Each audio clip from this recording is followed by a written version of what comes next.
Hola, buenas tardes. Bueno, hoy vamos a trabajar con un texto que se llama La comunicación organizacional y la prevención de conflictos en las organizaciones, un enfoque en las instituciones de salud. Es un artículo a cargo de Martínez Rodríguez y García Martínez, del año 2011 y trabaja parte de la temática que estamos abordando en la unidad 2. Bueno, para empezar tendríamos que hablar sobre la comunicación organizacional en el área de salud, que es un poquito, por eso, digamos, seleccioné este texto, porque está referenciado el tema de la comunicación con el ámbito en el que nosotros o ustedes se van a desempeñar.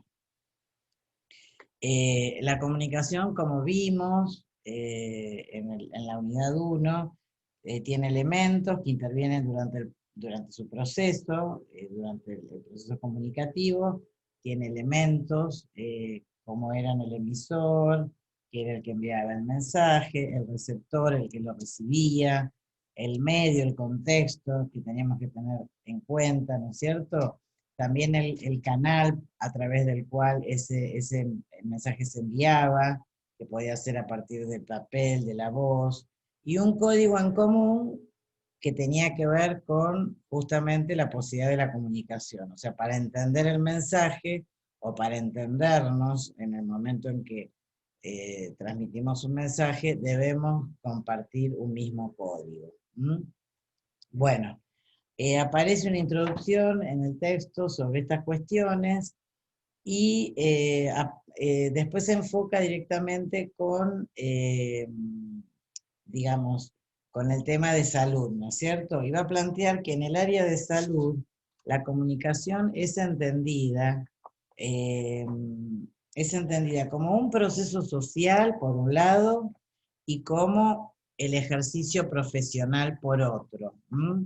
O sea, ¿se acuerdan cuando hablábamos de las competencias comunicativas? Bueno, ese tema de la competencia técnica, ¿se acuerdan? Tiene que ver con esta, digamos, con esta manera de entender la comunicación como ejercicio profesional, pero también aparece como un proceso social. De todas maneras, en ambas definiciones, o entendiendo la comunicación, digamos, como, ya sea como un proceso social o como un ejercicio profesional, sabemos que va a jugar un papel importante para la prevención y la solución de los conflictos. O sea, la comunicación va a ser importante por eso, porque nos va a permitir, primero, prevenir, que es sobre el eje que hoy trabaja la medicina y, digamos, el Ministerio de Salud, el ámbito en general de la salud trabaja sobre ese eje, sobre el eje de la prevención. Y por otro lado, la comunicación también va a ser fundamental para la solución de los conflictos. ¿Por qué decimos esto? Porque a partir de la comunicación, ¿se acuerdan que decíamos que podía haber ruido, que podía generar obstáculos o interferencias? Y también decíamos que no todos le damos el mismo significado a las cosas, a las palabras. Entonces, eso generaba posibles malos entendidos, digamos, ¿no? O sea, en esta cuestión incluso, ¿se acuerdan cuando veíamos los axiomas de la comunicación, ¿cierto? Se puede producir interferencia y se pueden producir malos entendidos eh, justamente por no compartir un código o por darle nosotros un significado a las palabras y los pacientes, por ejemplo, darle otro significado. O, como veíamos en los ejemplos en relación a la cultura y a la representación social, un mismo término puede significar diferentes cosas, para el ámbito médico como para el ámbito de la comunidad. O sea, se refieren con el mismo término a cosas diferentes. Entonces, estos malos entendidos se pueden generar en distintos niveles dentro de una institución.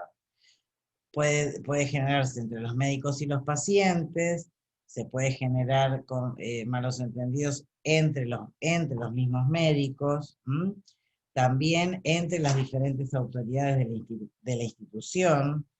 Entonces, vamos a tener que tomar en cuenta la importancia de la comunicación, sobre todo pensada dentro de una institución. Dentro de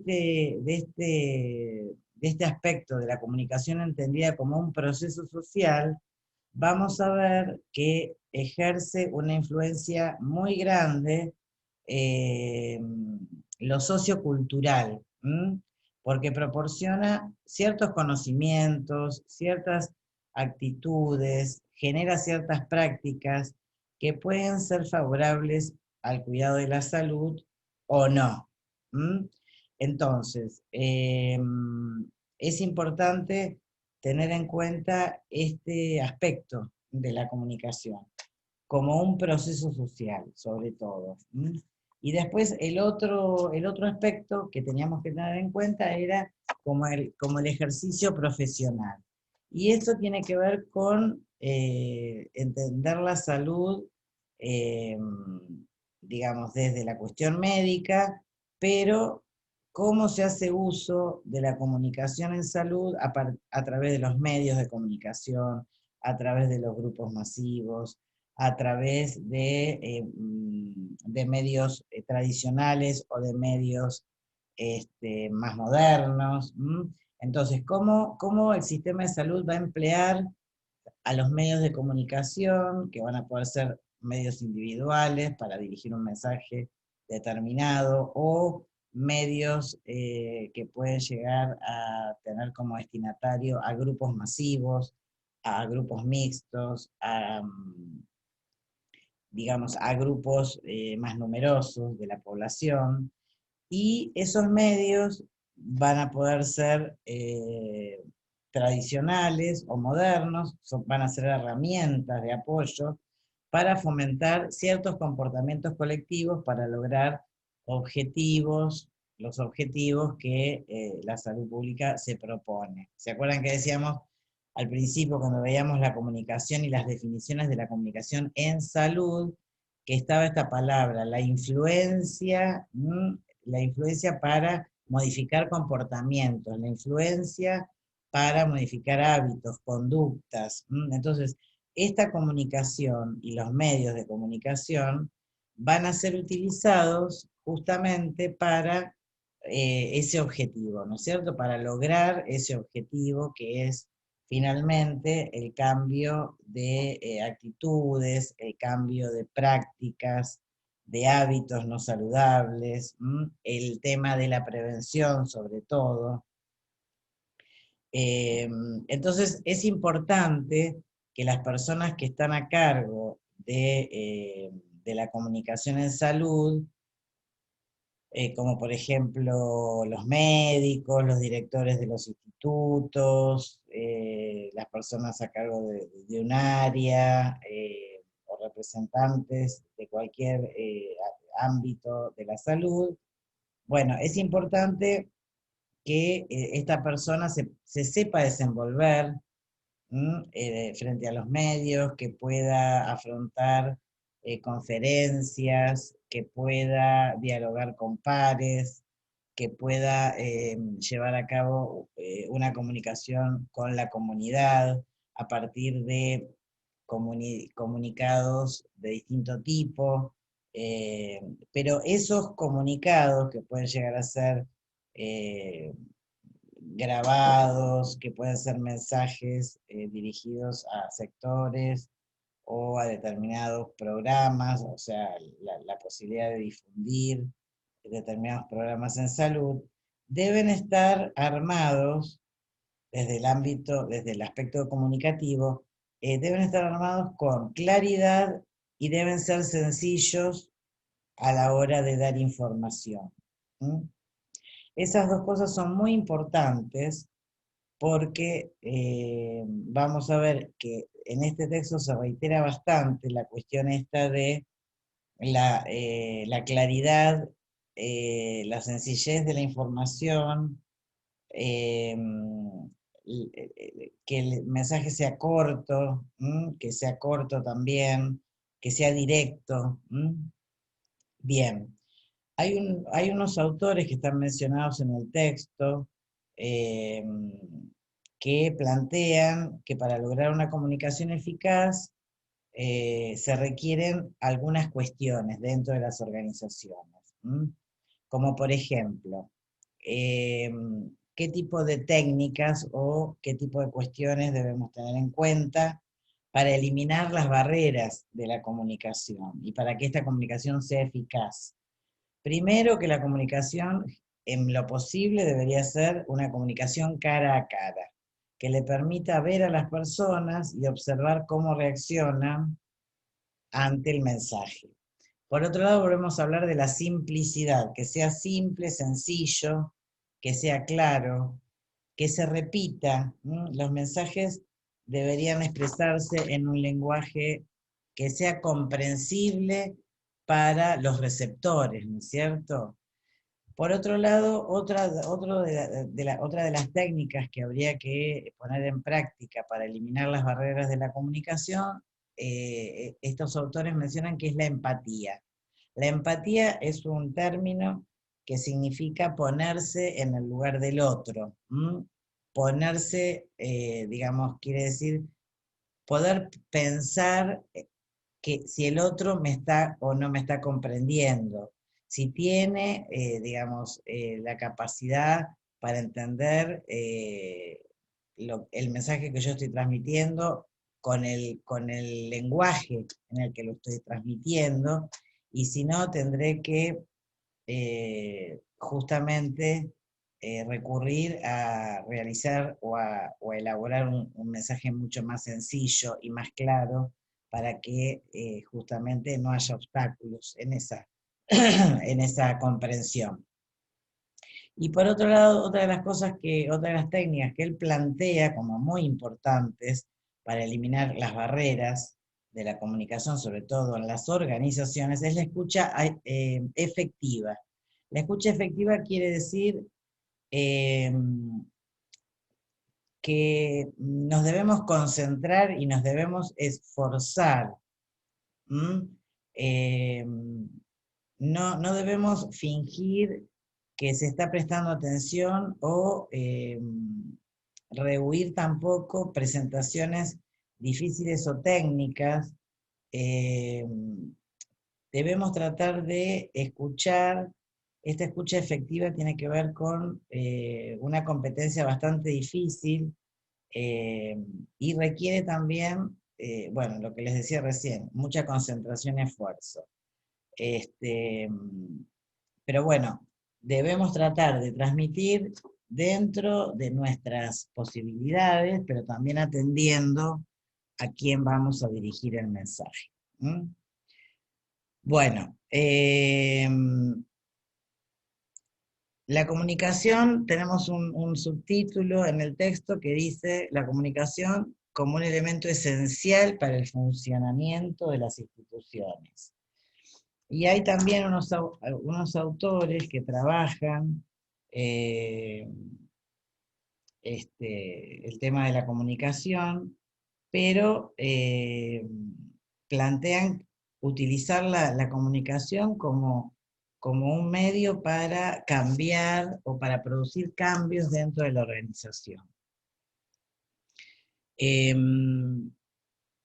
Ellos plantean que las instituciones de salud no están, digamos, no están exentas de tener luchas de poder,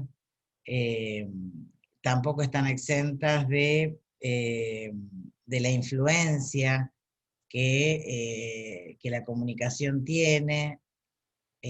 Entonces, digamos, hay que tener en cuenta algunas situaciones eh, para generar un plan de comunicación dentro de la institución que permita reducir al máximo los conflictos, porque una decisión incorrecta puede generar, digamos, conflictos en el paciente y en la institución toda. Ellos plantean que uno de los problemas más complejos que hay que resolver en la institución en relación a la información es la percepción del mensaje que tienen los receptores. Esto que les decía yo, bueno, hay que ponerse en el lugar del otro. Los emisores consideran, en la mayor parte de las veces, que los receptores van a interpretar lo mismo que ellos que están transmitiendo el mensaje. Esta percepción puede estar equivocada. ¿Se acuerdan que decíamos que tiene que haber una interacción para que haya comunicación? Y el destinatario tiene que comprender ese mensaje. Entonces, esta percepción muchas veces puede estar equivocada y entonces puede haber justamente confusiones, puede haber malos entendidos, como decíamos hoy. Por lo tanto, es muy importante utilizar un lenguaje común y sobre todo contextualizar la situación a fin de tener criterios comunes, digamos, a la hora de transmitir el mensaje. Digamos que no solo tenemos que considerar lo que tenemos que transmitir, ¿se acuerdan? O sea, el contenido, sino también cómo lo decimos, a quién se lo decimos. ¿Se acuerdan ese modelo que planteaba todas estas preguntas? Bueno, tiene que ver con esto, con pensar no solo en la transmisión del mensaje, sino tratar de ver, bueno, cómo lo decimos, a quién va dirigido, cuáles son los destinatarios, cuál es el contexto en el cual vamos a emitir ese mensaje. Tenemos otros autores que plantean que la comunicación implica un proceso continuo que le permite a las instituciones adaptarse, responder a las personas y a su entorno de actividad. Y entonces, bueno, eh, las instituciones van a ir creando planes de comunicación que se van a ir adaptando también en relación a esto, ¿no es cierto? A tener en cuenta el contexto y el momento. Tratando de tener en cuenta las particularidades de cada organización. Bien, estos autores son Gómez, López y Velázquez. Ellos plantean, bueno, esto, ¿no? El proceso continuo de la comunicación y que los planes de comunicación dentro de las instituciones deben adaptarse a los tiempos, digamos, a cada momento. También hay que tener en cuenta, bueno, quiénes son los destinatarios otra vez, quiénes están a cargo, quiénes deciden llevar a cabo los procesos comunicativos, en fin, digamos, hay que tener en cuenta todos esos factores. ¿Y por qué? Porque se acuerdan que decíamos que hay una interdependencia, ¿no es cierto?, entre esos factores dentro de lo que es el proceso comunicativo. Entonces, es esencial tener en cuenta estas cuestiones porque hay una retroalimentación, ¿no es cierto?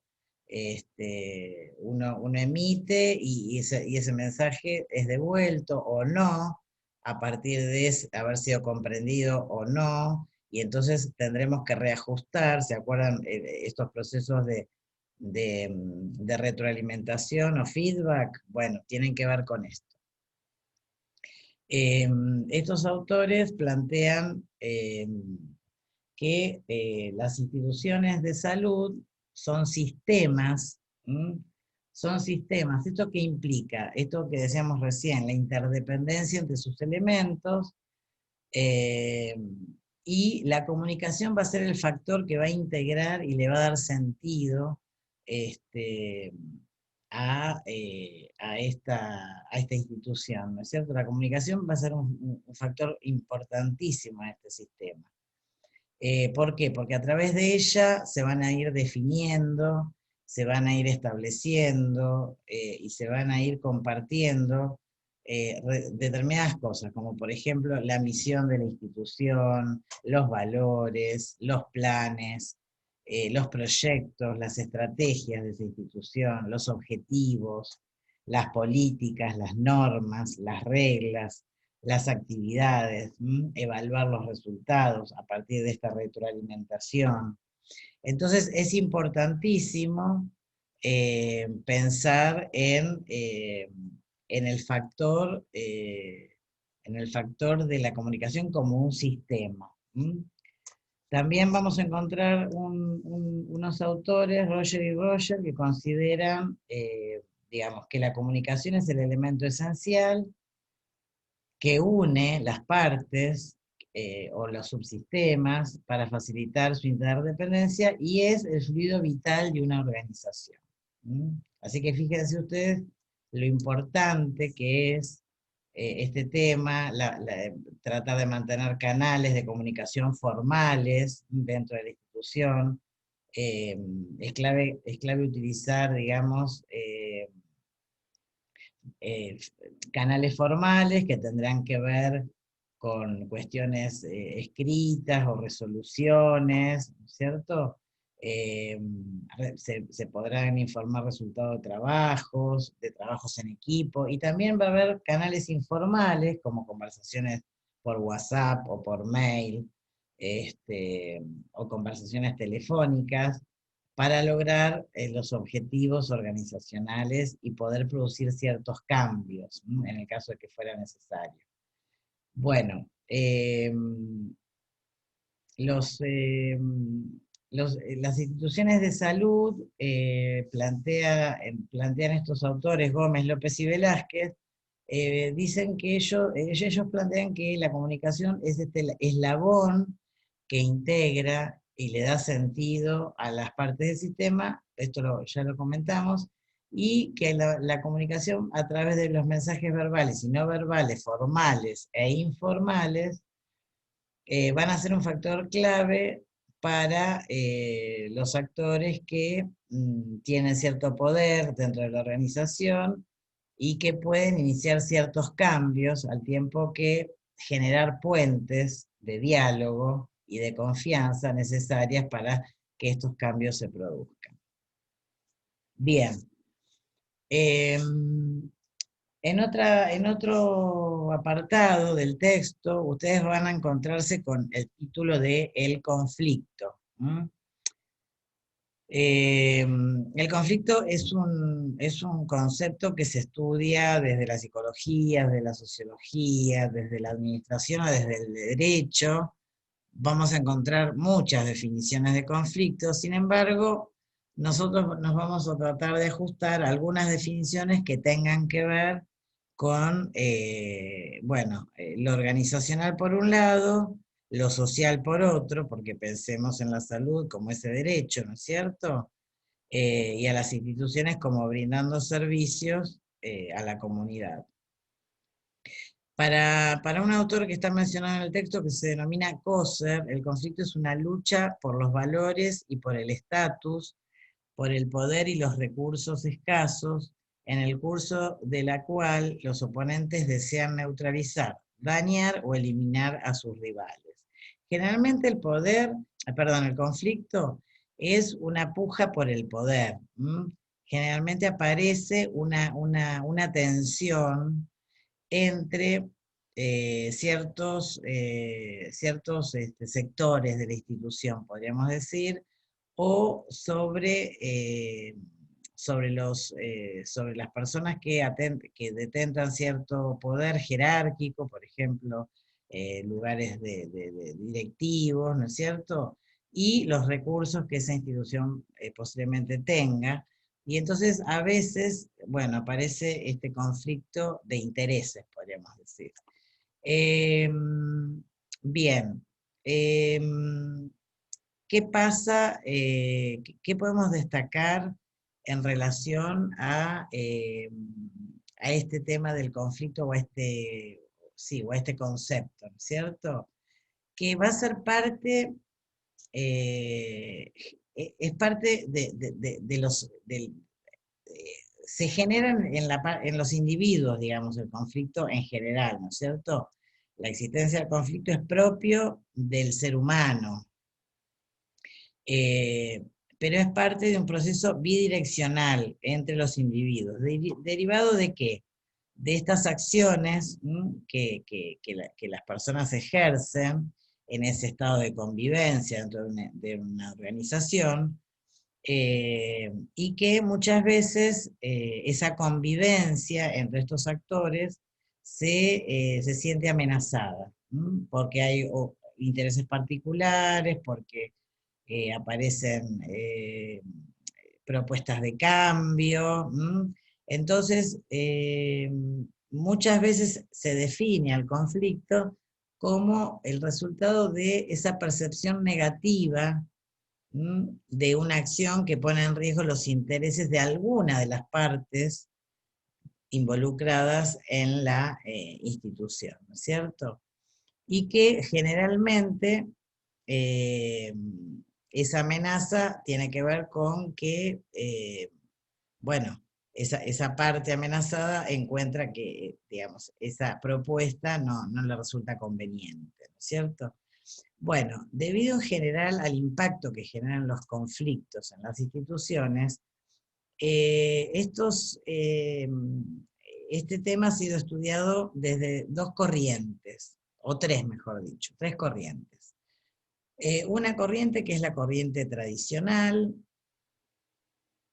Esta corriente afirma que el conflicto debe evitarse, digamos, acá vamos a ver cómo se encara, cómo se aborda el tema del conflicto dentro de la institución, ¿no es cierto? Bueno, este modelo o esta corriente plantea que el conflicto debe evitarse, que es el resultado de una inadecuada comunicación, plantean ellos, y hay una falta de confianza, por eso surge el conflicto, por la incapacidad de resolver las necesidades que requiere la institución. Entonces hay una incapacidad, hay una inadecuada comunicación y hay una falta de confianza. Esos tres elementos pueden generar conflicto, pero esta corriente que plantea que se debe evitar, digamos, tratar de por ahí no visibilizarlo.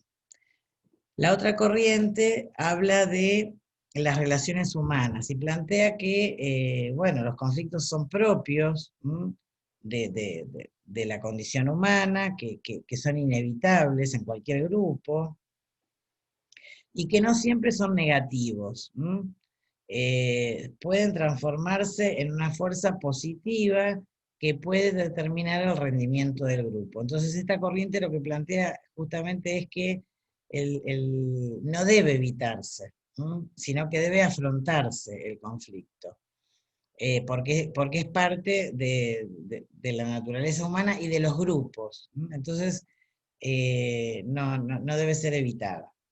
Y la otra corriente, se llama corriente interactiva, estudia, digamos, al conflicto y plantea eh, que los conflictos pueden generar una fuerza positiva en el grupo, eh, pero que para que haya, porque dicen ellos que para que haya cierto desempeño efectivo en la institución, debe haber un cierto grado de conflicto, no un conflicto permanente, pero el conflicto es necesario ¿para qué?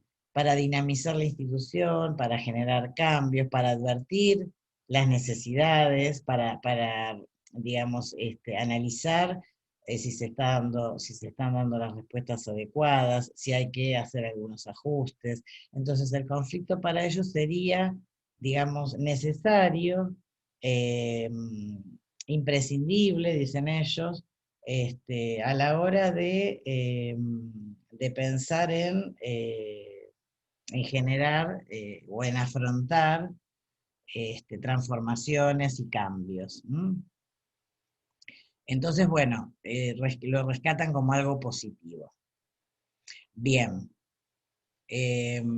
a ver, vamos a ver ahora, perdón, salimos de ahí. Bien, esperen un poquito. Bueno, una cosa muy importante que van a encontrar en el texto es la siguiente cuestión. Plantea que dentro de las problemáticas a nivel comunicacional, dentro de las instituciones, nos vamos a encontrar, en primer lugar, con elementos que nosotros ya conocemos llamados ruido, ¿no es cierto? eh, que tiene que ver con esa interrupción, ese malentendido, en relación a el proceso comunicativo. Pero al ruido, digamos, al ruido que es esperable que surja, ¿no es cierto?, dentro de una organización donde hay muchas personas trabajando, donde hay muchos canales, de comunicación, además del ruido, con lo que nos vamos a encontrar, este, y que es otro de los factores que distorsionan la comunicación, es la mala interpretación. Hoy decíamos, bueno, hay que tener en cuenta el destinatario, ¿no es cierto?, al receptor del mensaje. Bueno, ¿quiénes decodifican el mensaje? Tenemos que tener en cuenta que si no prestamos atención a quiénes son nuestros destinatarios, esta cuestión de saber a quién lo dirigimos, el mensaje, y qué tipo de interpretación pueden llegar a tener ellos de lo que nosotros decimos. Entonces, tenemos que tener en cuenta y estar atentos a que esa decodificación se realice de manera adecuada, que esos destinatarios, que esos receptores de la información puedan comprender el mensaje de manera plena. Porque si eso no pasa, empieza a suceder algo dentro de la institución que se llama, y ustedes en el texto lo van a leer, se llama comúnmente radio pasillo. ¿Mm?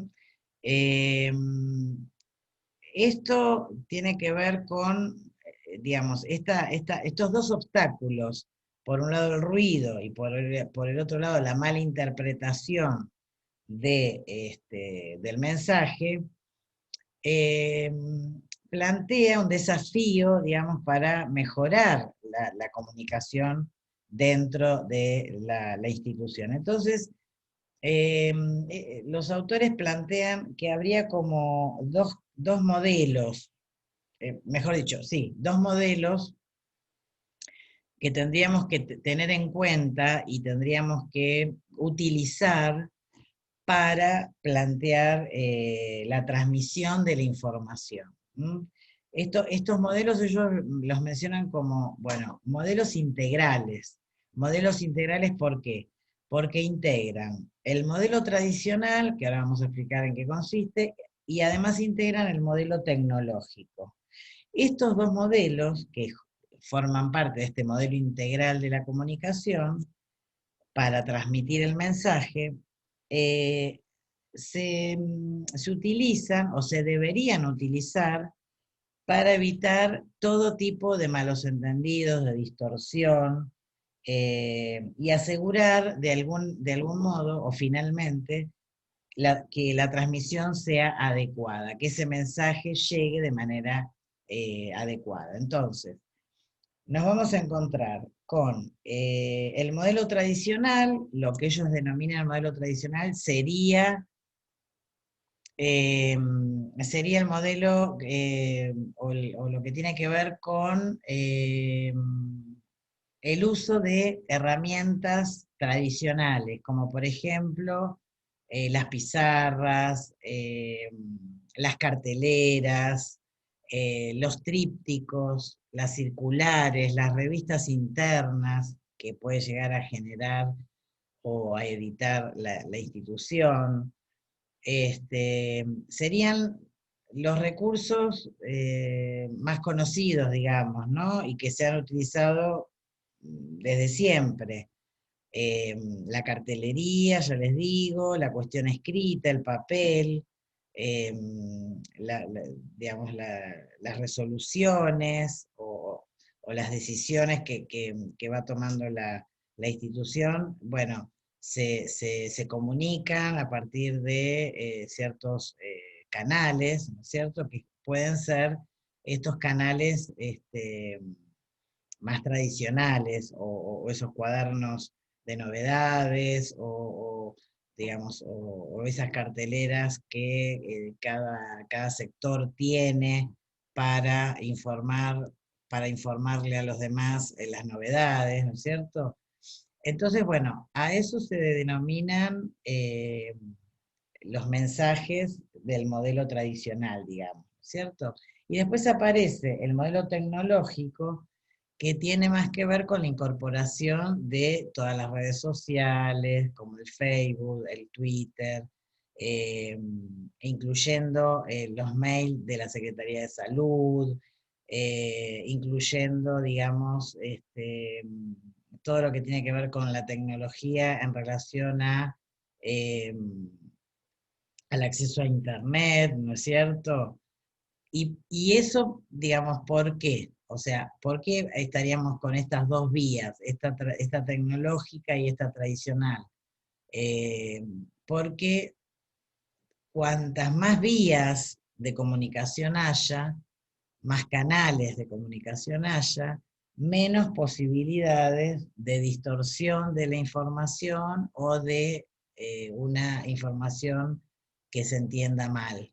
Entonces es importante garantizar la recepción de esos mensajes, y todas estas vías, las tradicionales como las tecnológicas, son una manera de utilizar la comunicación para que, digamos, llegue y sea comprendida por estos destinatarios. Tanto el sistema tradicional como tecnológico, lo que tratan de asegurar entonces va a ser la transmisión de la información, la transmisión adecuada, eh, la transmisión adecuada, pero además de esto nos vamos a encontrar con otra cuestión dentro de este modelo integral, que es la interpretación. Habíamos dicho, por un lado, cómo difundir la información, y para eso íbamos a utilizar estos dos modelos, el modelo tradicional y el modelo tecnológico, para la difusión, para la transmisión del mensaje. Ahora, para la interpretación, porque sabemos que había, digamos, esta cuestión de la retroalimentación, sabemos que la comunicación es bidireccional en estos casos. Uno va a responder a estos mensajes, se espera que haya respuestas por parte de los receptores. Entonces, ¿qué vamos a hacer, o cómo está pensado el tema de la interpretación de la información para justamente evitar el conflicto que se puede presentar cuando la información no es debidamente interpretada? Entonces vamos a encontrar en el texto que hay que considerar algunas variables. La interpretación de la información va a depender, dice el texto, de algunas variables eh, y de la percepción que se tenga de la misma, de la misma, quiere decir, de la información a partir del contexto de origen. Entonces, entre las variables que van a intervenir para poder interpretar adecuadamente la información, vamos a tener en cuenta eh, cuatro cosas. En primer lugar, el tipo de organización y la forma en que fluye la información. ¿Esto qué quiere decir? ¿O a qué alude? Alude a si la comunicación es ascendente o descendente. ¿Esto qué quiere decir? Si, digamos, la información parte de un comunicado oficial, por ejemplo, eh, si la comunicación, digamos, se transmite desde un canal formal, por ejemplo, habíamos dicho, ¿no? Podía ser un canal formal o informal, bueno, para saber, digamos, el origen digamos, y para generar confianza en esa información, vamos a tener que tener en cuenta esto, ¿no es cierto? De dónde surge, si es una información formal o no, si está emitida por alguna autoridad, eh, Si no es así, bueno, tratar generalmente eh, de de ver cómo se retroalimenta esa información, pero bueno, es necesario saber eh, que podemos tener una información descendente o ascendente. Si es descendente, entonces se espera cierto comunicado oficial, formal, emitido por autoridades.